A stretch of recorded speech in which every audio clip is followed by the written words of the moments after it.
coming today.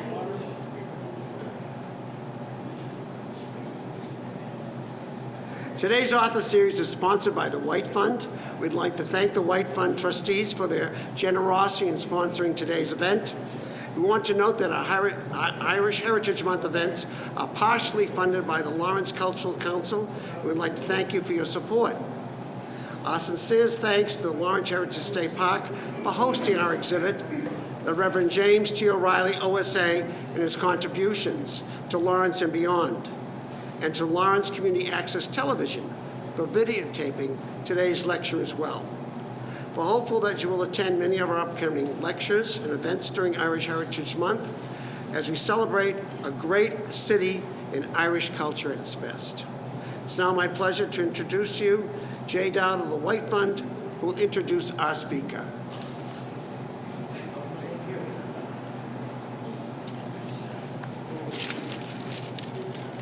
Good afternoon, all. My name is Jay Dowd. I am a trustee of the White Fund. Serving with me as fellow trustees, Mrs. Amita Kiley, who is Lawrence History Center's research coordinator, and Mr. Dave Abdu, who is the Chief of Staff of the Massachusetts Development and Finance Agency and Land Bank. Our guest this afternoon is Father Patrick Armano. Father Armano is a native Laurentian. He was raised on Prospect Hill. He graduated from Central Catholic, followed by Merrimack College, where he earned a Bachelor of Arts degree in Philosophy and Religious Studies in 1998. Father Armano began a priestly formation for the Archdiocese of Boston. After completing his Master's in Divinity from St. John Seminary in Brighton, Father was ordained to the priesthood in May of 2023 by Bishop Richard Lennon. Father has served in many parishes throughout the Archdiocese, including as pastor of St. Monica's in Methuen.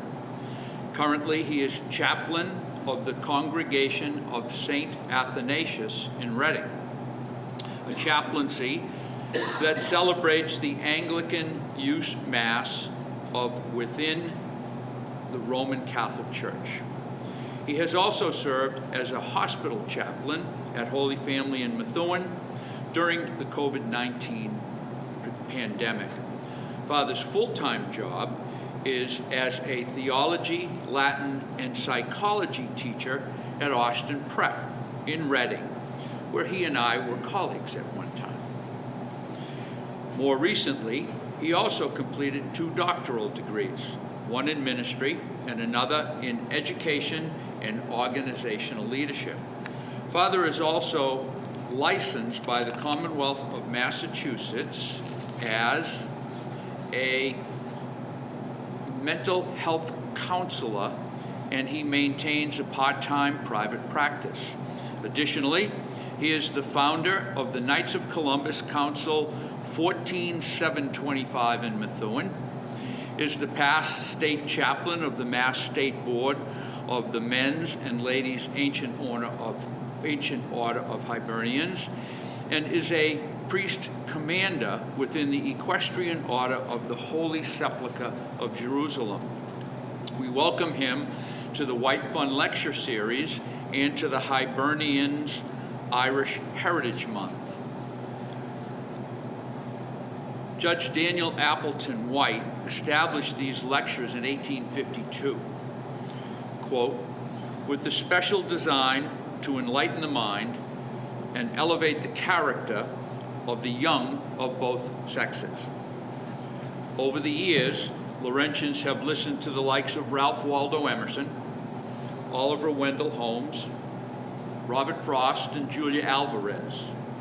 More recently, Denise Froman, Martine Espada, and Juno Diaz shared their poetry work with us in downtown Lawrence, as did National Book Award winner Elizabeth Acevedo. The White Fund trustees guide this tradition proudly. We're happy to work with the Hibernians to bring you The next in a long line of distinguished speakers, Father Romano.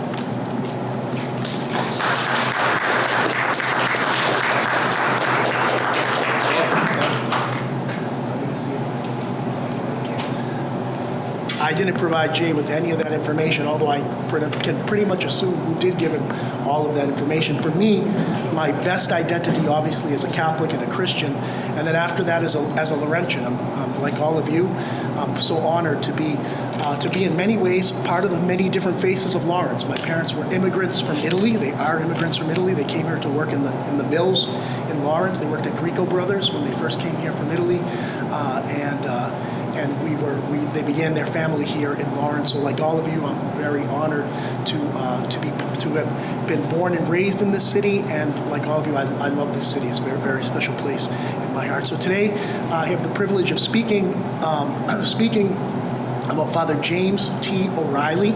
I was thinking about my own qualifications in reality, and I thought I really don't have a lot of qualifications. I'm not Irish, I'm not an Augustinian, and although I am a Laurentian, and I spent most of my priestly life in Augustinian institutions founded by the Augustinians, and then sadly left by the Augustinians, St. Monica's in Methuen, and also Austin Prep now.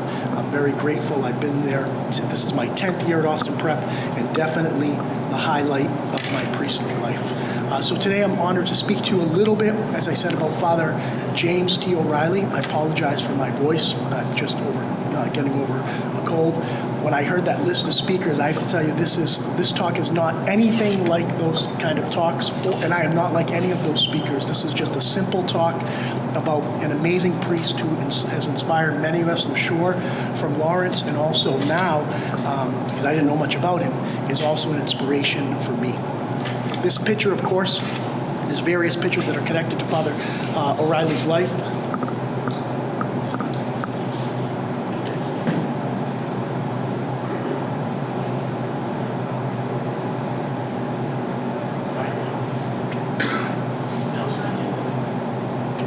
Can you hear me? Can you all hear me or no? It doesn't make a difference really if the video can't hear me, as long as they can. Okay. What about now? Or is it this mic? No, it's this one. Okay. Can I hold it? I think it's probably a little easier. Okay, very good. Don't worry, you're not going to miss much anyway. But anyway, okay. So we have Father O'Reilly here. This is the famous picture, which I'm pretty positive is from the 50th anniversary of his Golden Jubilee. I drew a lot of the information from the book on that Golden Jubilee. And this is Father, of course, a characteristic picture of him with children. We know from his life that he really loved the children, the school, and the children of the parish. And also, we could say, really, the children of Lawrence were very, very important to him. So this is a beautiful picture outside of St. Mary's, as we can all see there. I guess in the background, that must be the original St. Mary's School in the background. Father O'Reilly was born on May 1st, 1854, the son of Edward and Mary McGrain O'Reilly in Langdonsburg, New York, and I'm pretty positive his parents were Irish immigrants. I'm not sure, but it said that his grandfather came over in 1849. So I presume if his grandfather came over in 1849, then his parents were probably also born in Ireland. And the family was from County Meath. Anyone here from County Meath? Did I say it right? Okay, I know this is the first time I ever made PowerPoint slides. I have to tell you that. I'm a teacher, I use them, but I don't use ones I made. I use ones that are made for me. So first time I ever made PowerPoint slides. So I've learned a lot about Father O'Reilly and making PowerPoint slides. But the family from Athboy, County Meath in Ireland, I'm guessing that the blue would mark exactly the location of that. He met the Augustinians at St. John the Baptist in Langdonsburg, which is now part of Troy, New York. It eventually became St. Augustine's Church. Again, sadly, the Augustinians have just recently actually withdrawn from there. Father Jorge Reyes, some of you might remember, Father Jorge had been pastor of St. Mary's. I think he was part of the last group of Augustinians that were there. And so this is where he went to Mass as a boy, and this is where he met the Augustinian friars. His parents died when he was very young. His father died when he was 15 years old, and his mother died a year later. And he enrolled in Villanova College, without a doubt, at the influence of the Augustinian friars. And so we have images here of Villanova. He enrolled there in September of 1866 at the age of 15, and he graduated with honors in 1871. He was ordained to the priesthood on March 5th, 1874 by Bishop Wood, one of the early bishops of the Archdiocese of Philadelphia. That's obviously not an archdiocese yet. I think it did become an archdiocese during his time as bishop. And after his ordination, his very first assignment was back to Villanova, where he served for a few years as a professor of mathematics. From what I understand, he had a very, very keen intellect. He was very, very intelligent, and he was there in Villanova serving as a professor procurator depositarius, which I'm not sure what that is. I forgot to look that up, until April 1876. Anyone know what a depositarius is? Mark? No? Probably someone who gives out money or receives money, I guess, but I'm not exactly sure. After that time in Villanova, he was sent to St. Denis.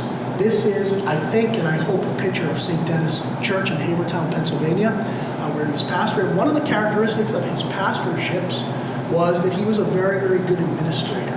In particular, he was really able to lift parishes out of financial crisis and to bring them some stability. That's really one of the reasons why he ended up in Lawrence. In August 1879, he was appointed prior and pastor of St. John's Church in Shagatoke, New York, and its surrounding missions. This is a picture of that church. You can see again the beautiful architecture. The Augustinians definitely built beautiful churches, and we are the benefactors of those beautiful churches here in Lawrence. When he was 35 years old, he was assigned to St. Mary's Parish in Lawrence as pastor in August of 1886. And as I mentioned, upon his assignment, he was sent here because of the financial troubles that the parish had fallen upon. The previous pastor, actually, there's a portion of his homily in which he praises Father O'Reilly for his ability, both as a priest and also as an administrator, and he expresses his certainty that Father O'Reilly would be able to do what he had not been able to do in the 6 years, which is to make the parish financially sound. We have a picture here of St. Mary's in Lawrence, which we all know very well. Those of you who have not been into St. Mary's, I encourage you to try to find an opportunity to get in there. I'm not sure about whether or not what the hours are that it's open. But one of the things that Father O'Reilly did in one of his renovations is he added a lot of the Augustinian symbolism to the church, and it's really dripping in images from the Augustinian order, different saints of the Augustinian order. Father O'Reilly was the pastor of St. Mary's and its mission churches for 39 years and was prior of 18 or 19 priests who served in Lawrence and Andover and resided at St. Mary's Rectory. His passions were his parishioners, their children, and their adherence to a virtuous life. He was involved in every aspect of life in Lawrence, religious, social, and civic.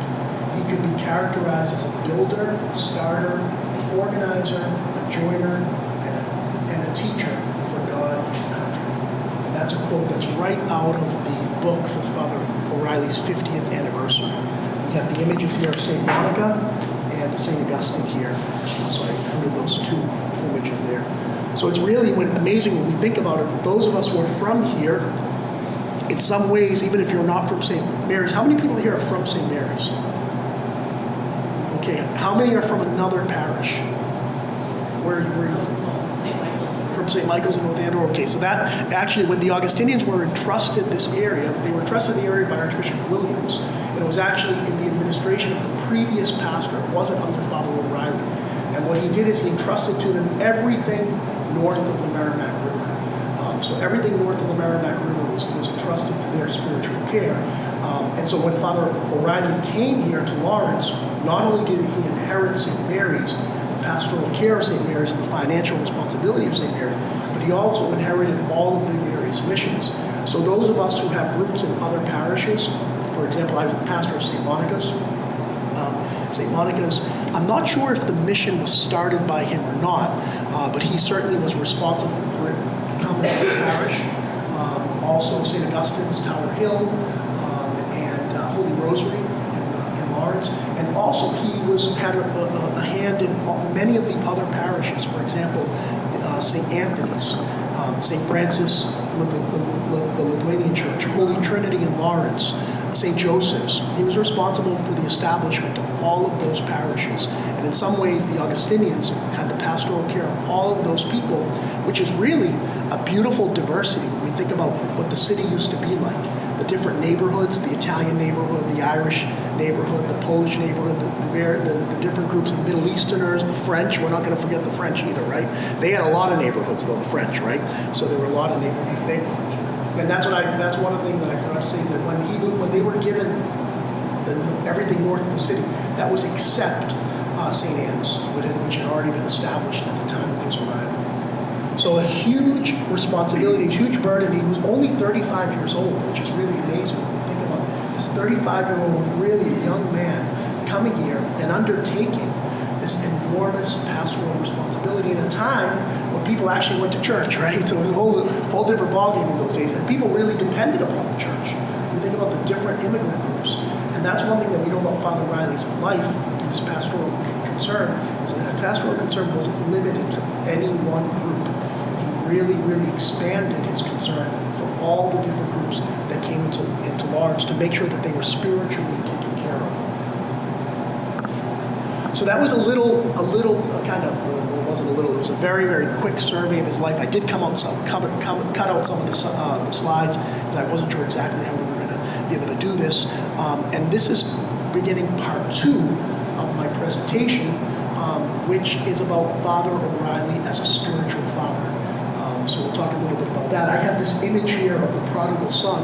And of course, when we think about the prodigal son with the father, we think about the idea of forgiveness, but also in a much, much more profound way. The father is really the image of the loving father who absolutely bestows his love without holding anything back on his children. And so I think in many, many ways, Father O'Reilly was a spiritual father after the image of the father in the prodigal son. Sometimes they want to call the father the prodigal son because prodigal, I guess, means to give everything. And so I had this image of the father with the prodigal son.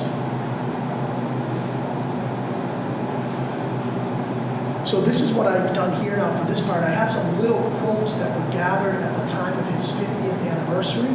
And so I want to just read these quotes and then just talk a little bit about them. So these were people speaking about Father O'Reilly. The fact that he was in any group made it his group. He was the father and pastor of every parishioner.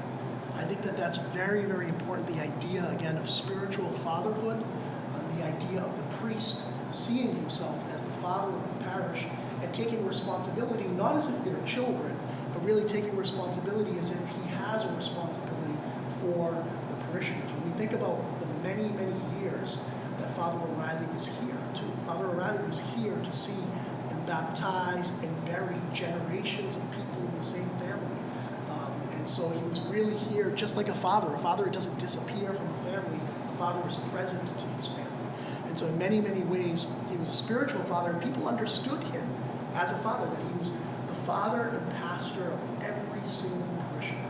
I think that's very, very important, that understanding that the priest is there for everyone, and he's the father and the pastor of everyone, even the ones that sometimes can be a little bit more difficult. This is another quote. Everybody was important to him.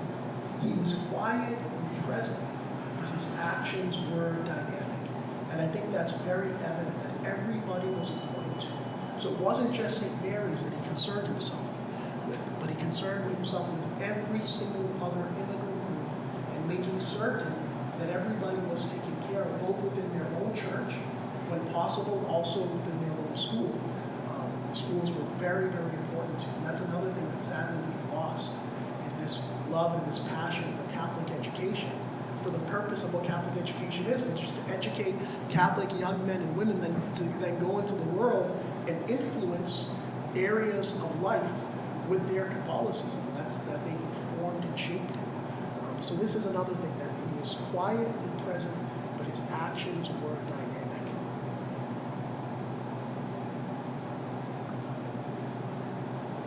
This is what was said of him by Cardinal O'Connell, in Cardinal O'Connell's comment. The priest is God's messenger to man. In the midst of confusion, he announces the truth. In the midst of conflicting forces, he points to mutual understanding and peace. And I think that's another important aspect of spiritual fatherhood that Father O'Reilly didn't actually shrink back for, the responsibility that the priest has of speaking the truth. We've kind of become like a polite society now, so we have to be careful about what we say. We have to dance around everything, but that hasn't done any good to the church and for the church. I mean, the churches are completely and utterly empty, and especially here in New England. And so we have to ask ourselves, have we benefited from this shift in which priests are afraid to say anything, they're afraid to challenge us? We want really just kind of like weak priest. You want a priest like me, just a nice guy with a squeaky little voice, right? But who doesn't say anything challenging or difficult, right? And that's really not the kind of priest that we want. We want someone to stand between God and human beings and to be the voice and be the messenger of God and to announce the truth in the midst of confusion. Think about all the confusion in our world, all of the falsehoods that now are proposed as truth. One of the things that we have, as I said, I am the chaplain at Austin Prep, which is an Augustinian school, sort of. The Augustinians did leave in 1966. I think Jay can probably give us a little more. And I think they stayed until 84. Is that right, Jay? And in 66, I think they left, right, or no? Is that correct? Yeah, and then they stayed. There was a presence of Augustinians, and now we're back part of the Augustinian Association of Schools. And one of the things that the Augustinian friars have developed this association of schools with this kind of motto that everybody carries, which is these Augustinian virtues or values called veritas, unitas, and caritas, truth, unity, and love. And one of the things that the headmaster at Austin Prep, Dr. James Hickey, will often say, he said, is here at Austin Prep, we promote truth, unity, and love. But if you think about what's the world promoting, the world is promoting lies, division, and hate. And it's our responsibility to counteract that with truth, unity, and love. And so I think that it's important that the priest be someone to speak the truth in confusing times, in times in which, again, as I said, what is false has been declared true again. And very, very important that the priest has the freedom and also recognizes his responsibility among the people as a teacher of truth.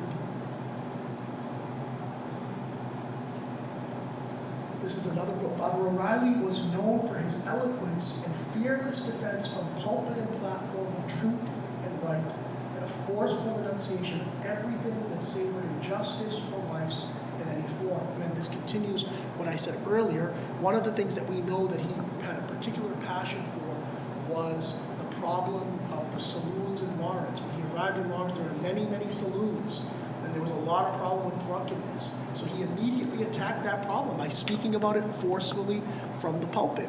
The problems of those days were different than the problems of our days. It doesn't mean that what was false then is not false now, but they're just different issues at different times. And so as a priest, as a shepherd, he used his position to guide his people to a virtuous life, as we saw earlier, to guide his people to speak the truth, so that this way people can live a virtuous and a good life. I have this picture here of St. Augustine, and I'm pretty positive it's St. Augustine. I'm not sure. It might actually be St. Patrick now that I think about it, because I think I see those. I think those are shamrocks. I'm not sure. I just grabbed these pictures off the internet. But St. Augustine preaching, I guess, to a king. I'm not sure. But the caption of it was that he spoke the truth. The caption might actually be there too. So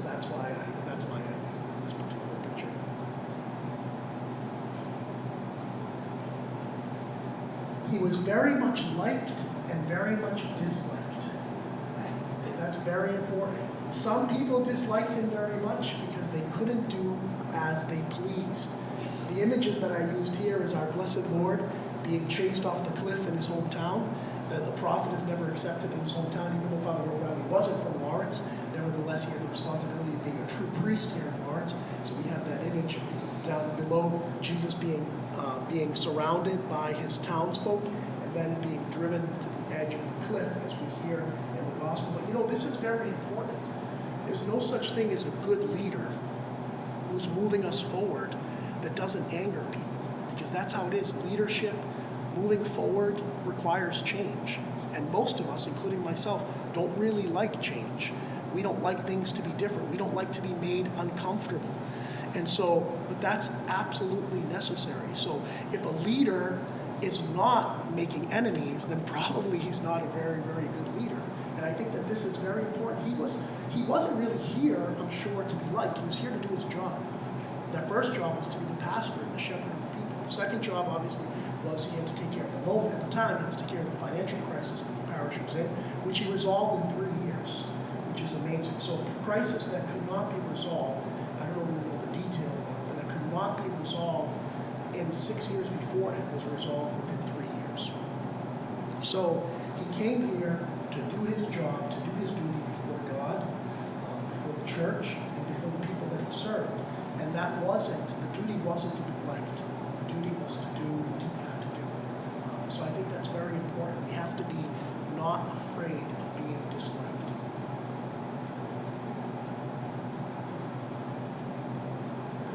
He had a nature rich in godlike gifts, splendid virile manhood, undaunted courage, and fearlessness. This was a quote about him in the 50th anniversary booklet. So I have this image here of these strong men breaking down a rock, and of course the arm. But I think that's very, very important too. I think this idea that, because I'm somewhat talking about spiritual fatherhood, the fact that we want our men, we want our fathers, we want our priests to be strong, to be fearless, to be courageous.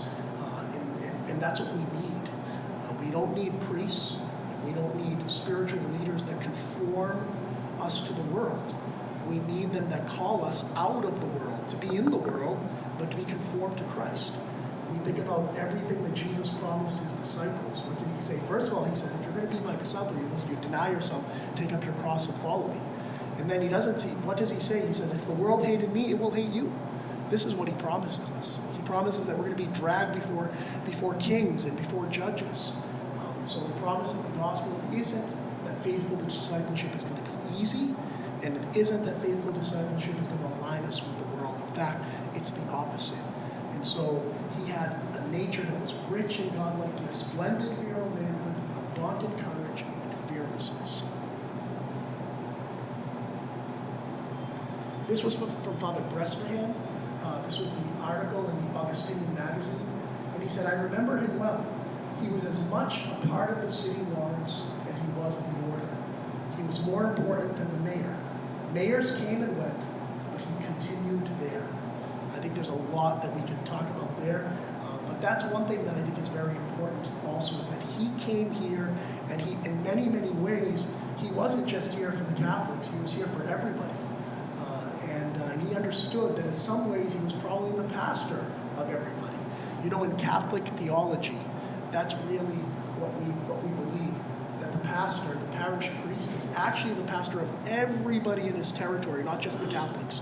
That he has a spiritual concern for every single person that's within the boundaries of his parish.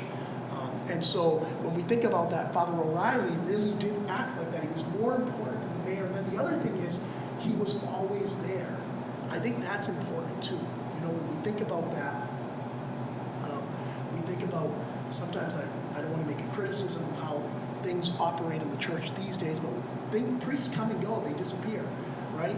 And you never know who's going to be your priest next year, because he could get moved, you know? But in those days, they came and they stayed. And it was really a father who was there for generations, who knew not just you, but he knew your parents and your grandparents in some ways, and and he baptized generations of the family. And I think we lose something by not having a priest that is there for generations, that really stays and is truly the father. The father shouldn't disappear from his family.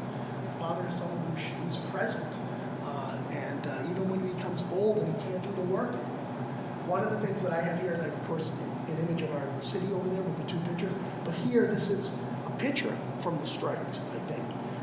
So this is our little picture. So he was the father of all, and he was here for the strike also. I wanted to just add these couple of points about spiritual father. These are more theological, okay? And of course, I'm thinking about this as a priest, and I'm thinking about this as someone who had been a pastor, but also my principal job is in pastoral ministry. Spiritual father, spiritual and biological fatherhood have their roots in God's fatherhood, and human fatherhood has a tremendous impact on our perception of and relationship with God. And I think that that's true both for our own fathers, but also for the priest. And Father O'Reilly, I think, was a very good example of this, that he was a spiritual father who, his fatherhood drew many, many people to know God and to love him better. And I think ultimately that's really what the priest is here for, and what the priest does. And I think that's what Father O'Reilly did in the end, after all the things that he did, building, renovations, financial success in many ways. The most important thing he did was to draw people closer to God by his own spiritual fatherhood. So that's my last slide. I guess, is there time for questions or no? Okay. I know you all look half asleep. I don't blame you. I'm not sure if I can answer your questions, but I'll do the best I can to answer your questions. I'm not an expert on Father O'Reilly, but I hope to become one. He's really an amazing character, amazing figure, and he's an amazing figure for all of us who love Lawrence and who call Lawrence our home. I hope he's a figure that we don't forget, and that we're able to really continue to hold up and encourage people to know about him, especially for those of us who are Catholics. But any questions? And now you set a timeline Yeah. for another paragraph. It sounds like that wasn't the case. That wasn't the case in those days. Until, I think in practice, it was probably into the 70s, but in the law, it was in the 80s. And it still might be there now, but generally the intention of the church is that a priest is assigned for life once he becomes the parish priest. Sometimes, how many of you have been to Ireland? Anyone been to Ireland? You'll sometimes see the signs on the church and you say, Father John Delaney, as PP. PP means parish priest, and that means that he's been assigned, or maybe permanent pastor. I think it means permanent pastor. He's been assigned there for life. So the intention of the church is that the priest go and serve his entire life in one place. Now, there's different reasons why you would move people. Father O'Reilly's a great example of that, right? He was a young guy, very gifted. You had a major operation here that needed someone who was capable to come in and fix the problem, the financial situation. His predecessor actually asked to be asked to be transferred because he couldn't really manage the financial crisis, and so Father O'Reilly was brought here, but then he stayed the rest of his life, and he's buried here at Mary Immaculate, right? St. Mary's, okay. So some of us will be his neighbors someday.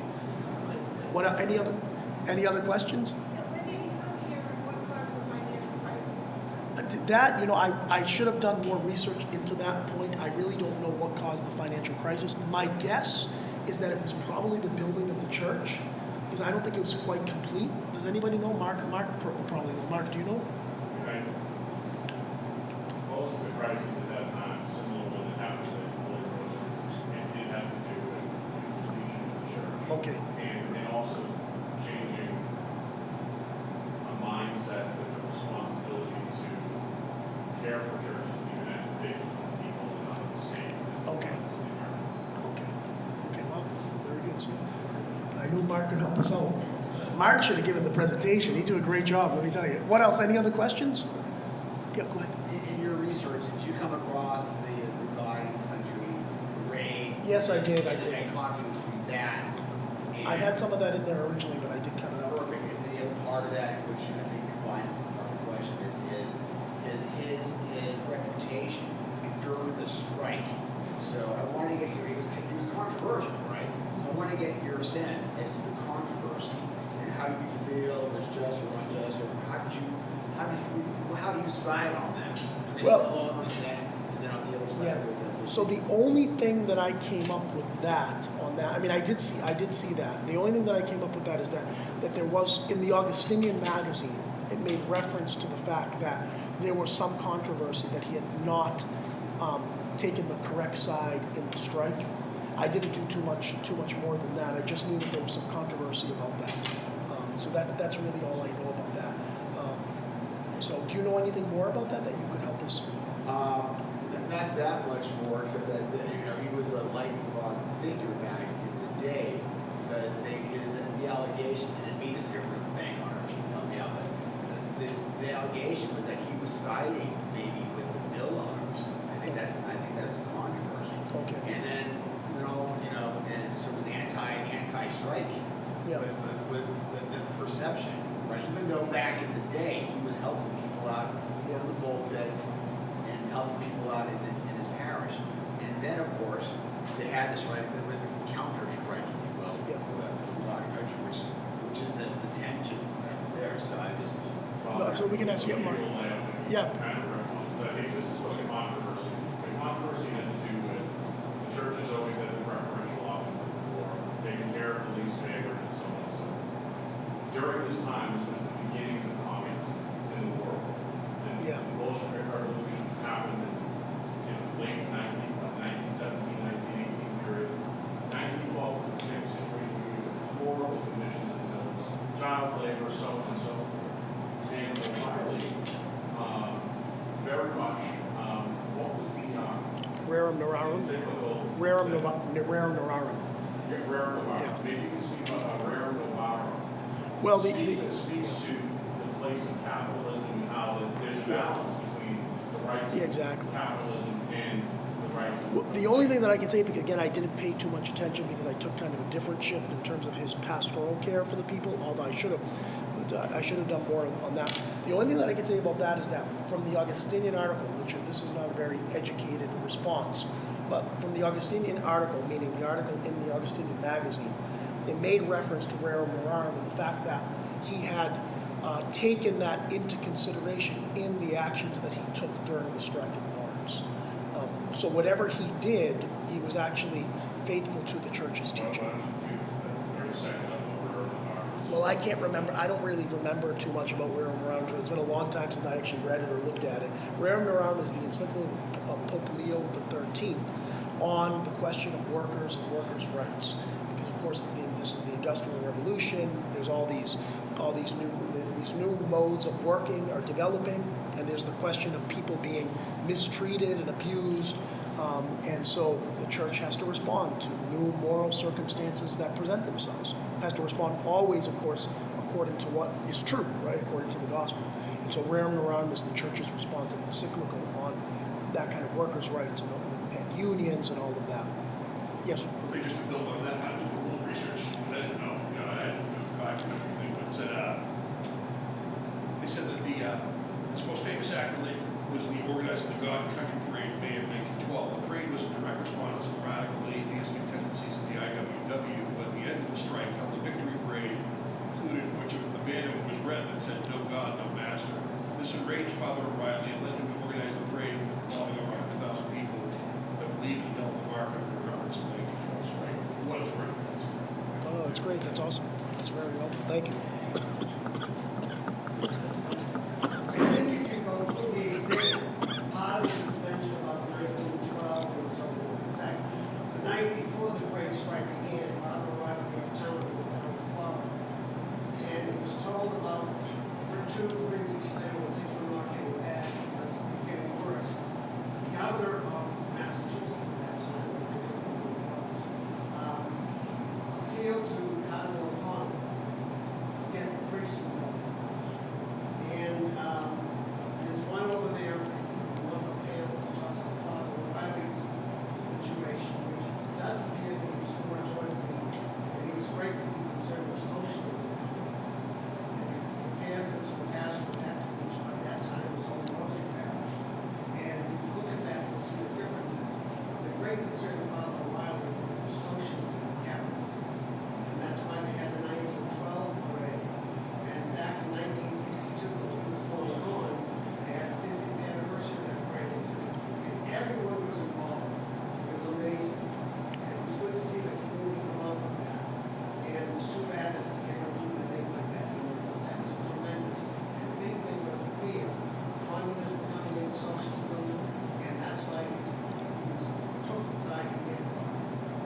No, that makes a lot of sense, absolutely.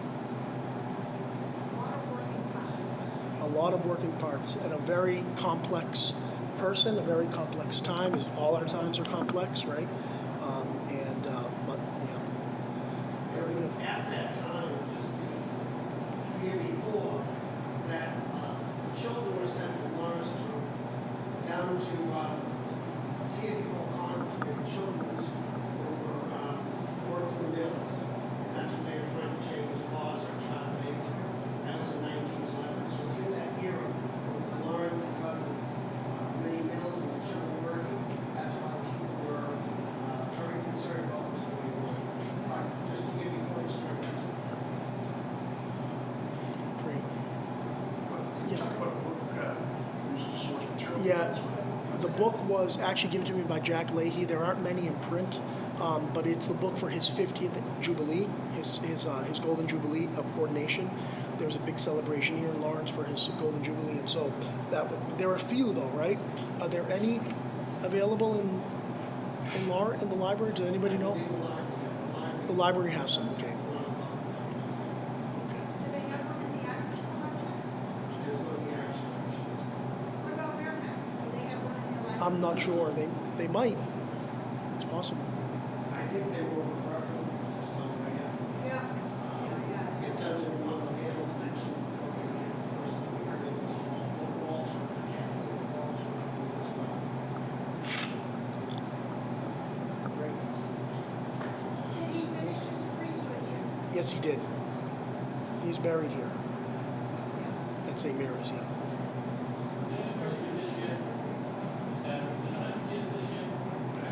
It is, that's why we concentrated on Friday in our program, because of the 100th anniversary.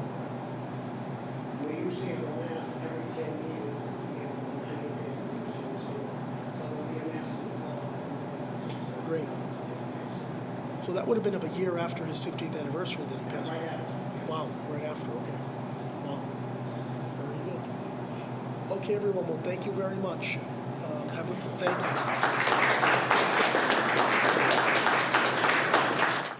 We want to thank you for coming. We want to thank you, Father Romano, for his talk on Father O'Reilly. Please take a look at the exhibit. You'll find a lot of what he mentioned in there. It talks about all the churches he started in Lawrence and his influence on different planes. It's a great situation. This exhibit was made by two of our members, and it's a real treasure. We want to just also mention that we want to thank the White Fund again for today's lecture, sponsoring that we're sponsoring a lecture next Sunday here at 2 o'clock. It's by Professor Richard Padova. It's a geographical look at Ireland. It's not on a book, but it's something a little different we thought people would like. And so we're doing that next Sunday here at 2 o'clock. The White Fund is going to sponsor that. We also have a book tour coming through here on 2 weeks from today from Portland, Maine, so we hope you'll be here for that. We want to mention if anyone's interested in tickets for our luncheon, please see Jack Leahy. It's on the 14th at the Elks Hall. We had a wonderful banquet last night to open up Irish Heritage Month. And tomorrow we have a flag raising on the Common. And we're very pleased that the mayor has allowed that. It'll take place at 11 o'clock. If you do come, dress warm, because it's going to be a little chilly. But, a little chilly shouldn't scare any of us away. But we've gone through a lot worse. So we'll invite you that tomorrow at 11 o'clock. It will be short. I can guarantee you that before the time. But if you can, the flag will fly over the city for right to the end of March 31st. So we're very honored with that. So thanks again for coming. Have some refreshments. Go see the exhibit if you haven't. It's a treasure. Thank you again. Thanks again.